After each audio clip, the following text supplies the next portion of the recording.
യെശയ്യാ പ്രവാചകന്റെ പുസ്തകം 60-ാം അധ്യായം 2-ാം വാക്യം കാണാതറിയാവുന്ന വാക്യമാണ് പറയുന്നത്. അന്ധകാരം ഭൂമിയെയും കൂരിരുട്ട് ജാതികളെ മൂടുകയാണ്. പ്രവാചകൻ ആത്മക്കണ്ണുകളിലൂടെ കാണുക, അന്ധകാരം ഈ ഭൂമിയിൽ പലരെ മൂടിക്കൊണ്ടിരിക്കുക. അന്ധകാരത്തിൻ്റെ നിഴല് പല വീടുകളെ മൂടിക്കൊണ്ടിരിക്കുക. സ്തോത്രം, സ്തോത്രം. എന്നാൽ ഞാൻ നിങ്ങളോടൊരു ചോദ്യം ചോദിക്കട്ടെ. ഉൽപ്പത്തി പുസ്തകത്തിലൊരു വാക്യമുണ്ട്, ആദിയിൽ ദൈവം ആകാശവും ഭൂമിയും സൃഷ്ടിച്ചു. അടുത്ത പദം പറയാം, ഭൂമി പാഴായും ശൂന്യമായും തീർന്നു. അടുത്ത വാക്യം കൂടെ ശ്രദ്ധിച്ചേ, ആഴത്തിന്മീതെ. ഇവിടെ ഉൽപ്പത്തി പുസ്തകത്തിൽ എഴുതിയിരിക്കുക, ഈ ശൂന്യതയുടെ പിമ്പിൽ വേറൊരു ഇരുളുണ്ട്. ഞാൻ ചോദിക്കട്ടെ, ദൈവം ഭൂമിയെ സൃഷ്ടിച്ചത് ഉണ്ടാകട്ടെ എന്ന ഒറ്റ വാക്കുകൊണ്ടാ അല്ലേ?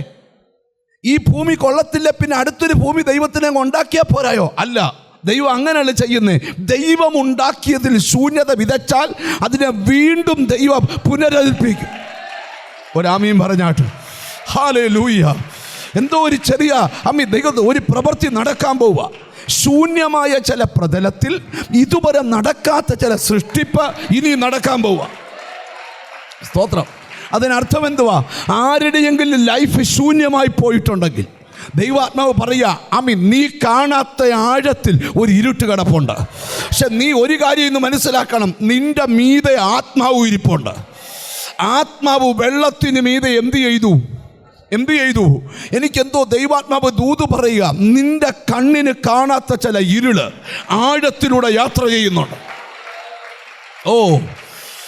ഇച്ചിരൂടെ നിങ്ങൾക്കത് മനസ്സിലാക്കി തരാൻ, ഈ എലീശാ പ്രവാചകന്റെ ശുശ്രൂഷ കാലയളവിൽ എലീശാ പ്രവാചകൻ ഇരട്ടി അഭിഷേകത്തിൻ്റെ നിറവ് പ്രാപിച്ചൊരു പട്ടണത്തിൽ വന്നപ്പം പട്ടണക്കാരെല്ലാം കൂടെ എലീശാ പ്രവാചകൻ്റെ അടുക്കൽ വന്നു. സ്തോത്രം. എന്നിട്ട് അവർ പറയുക, സ്തോത്രം, പ്രവാചക, ഞങ്ങളിരിക്കുന്ന പട്ടണം അതിമനോഹരമാണ്, പക്ഷേ ഞങ്ങളുടെ പട്ടണത്തിനൊരു പ്രശ്നമുണ്ട്. ഈ പട്ടണത്തിലെ വെള്ളം കുടിക്കാൻ കൊള്ളുകയില്ല. കുടിച്ചു കഴിഞ്ഞാൽ ഒരു സംഭവം, ഒരു കാര്യമുണ്ടാകും. ഞങ്ങളുടെ വീടുകൾക്കകത്ത് സ്ത്രീകളിൽ ഗർഭനാശം സംഭവിക്കും. അതെന്താ കാര്യം? ഞങ്ങളുടെ കണ്ണിന് കാണാത്ത വെള്ളത്തിൻ്റെ നീരൊഴുക്കിനകത്തൂടെ ഒരു ഇരുട്ടു യാത്ര ചെയ്യുന്നുണ്ട്. അത് ഞങ്ങളുടെ പട്ടണത്തിൽ നാശം വിതച്ചുകൊണ്ടിരിക്കുക.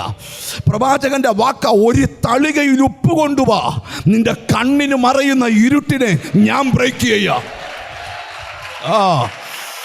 യേശുവിൻ്റെ നാമത്തിൽ.